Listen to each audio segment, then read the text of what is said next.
Hey everybody, this is the conclusion to a chapter from Baruch Knei-Paz's The Social and Political Thought of Leon Trotsky.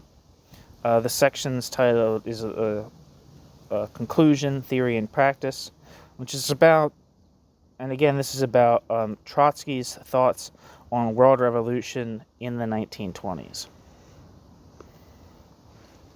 So here we go. Conclusion, Theory, and Practice. This is actually the last section of this book that I have to read. So this you're watching me accomplish this tremendous feat. Here we go. The Bolshevik Revolution was the first revolution in history carried out in the name of a complete and systematic social and political theory. Other revolutions before 1917 had been made in the name of social ideologies and in accordance with preconceived political goals and aspirations, but none could claim to be motivated by a body of thought so all-encompassing and to be so clearly identified with a definite doctrine as was the Bolshevik Revolution. There is therefore a natural fascination in following the fortunes of this revolution and of its leaders, as it unfolded in practice against the background of its theoretical preconceptions and guidelines. In the case of Trotsky, the fascination is all the greater because beyond the Marxist doctrine which Trotsky shared with others, Trotsky himself had before 1917 formulated a specifically adapted, quote, scenario for the Russian Revolution.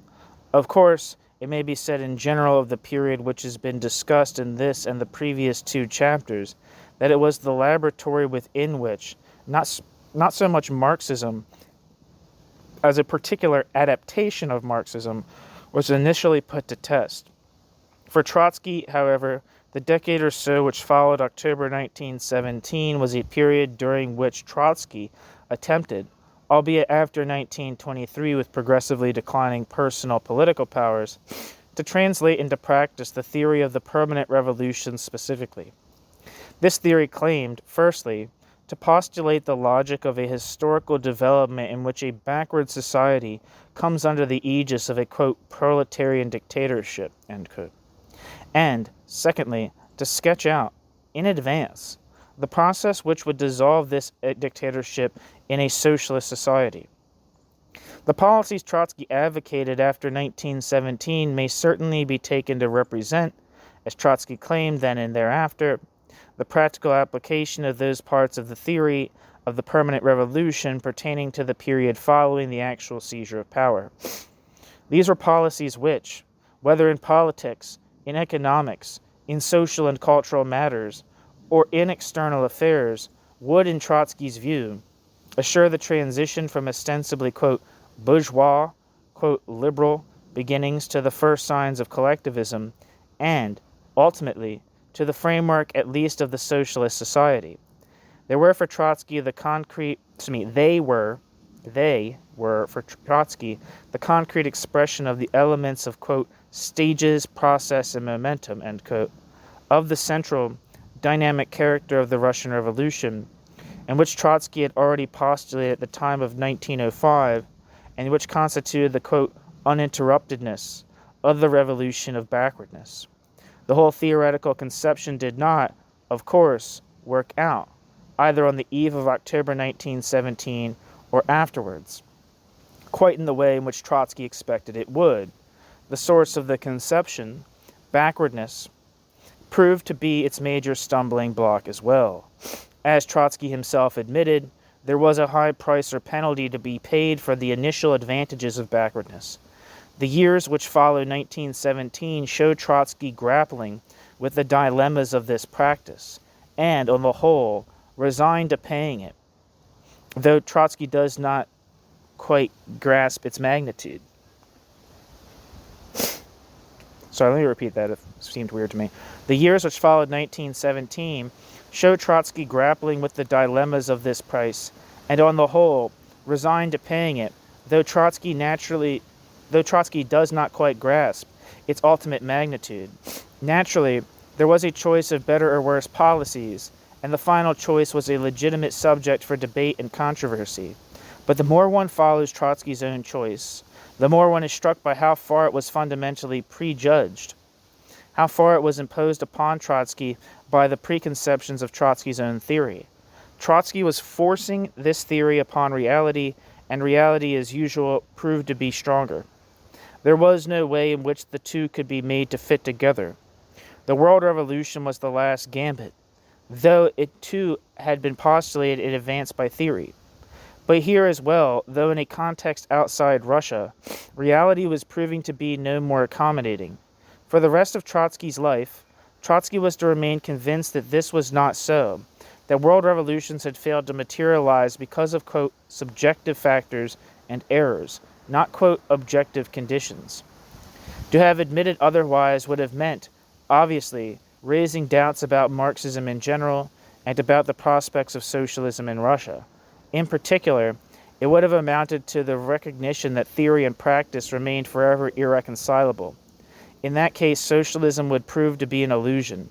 It was essential, therefore, to persist with the original theory, with the idea of the world revolution, and with much else besides. This, of course, was the view of Trotsky.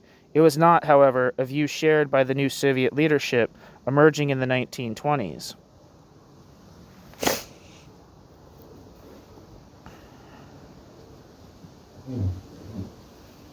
Okay, so that's the end of the section proper, and there's a final footnote.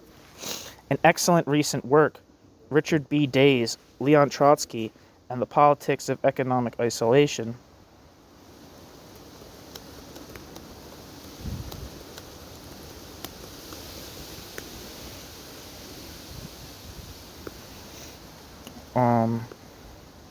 reached the present writer too late to be referred to in this study, and only a few brief remarks are possible here. Day's thesis is that the controversy between Stalin and Trotsky was not a controversy between, quote, socialism in one country and, quote, permanent revolution, but between economic isolationism and economic integrationism. Thus, Day argues, Trotsky objected not to, quote, socialism in one country, but to, quote, socialism in a separate country. Day's book is primarily a study of the economic debate in the Soviet Union between 1917 and 1927, and considers Trotsky's economic pronouncements without in general dealing with Trotsky's overall views. Day is right, of course, that Trotsky after 1925 was a, quote, integrationist, as was pointed out in this and the previous chapter. But there is no basis for the claim that Trotsky believed socialism could be established in Russia without revolution in Europe. On the contrary, Trotsky believed that a socialist society could not be created in Russia until Europe as a whole had become socialist. Trotsky supported economic integration with Europe, not as a substitute for world revolution, but as the only alternative possible if the Soviet experiment were not to collapse altogether. Trotsky did not confuse the, quote, reconstruction, end quote, of the Russian economy, i.e. economic development as such, with socialism. Beyond this, however, Day's book is a much-needed corrective to numerous misconceptions, many of them engendered by Deutscher's work about Trotsky's position in the 1920s vis-a-vis Stalin. Thank you so much for listening. That's the last video that I'm reading for this book, so I'm all done. Baruch Knei-Paz's The Social and Political Thought of Leon Trotsky. Thank you so much for listening.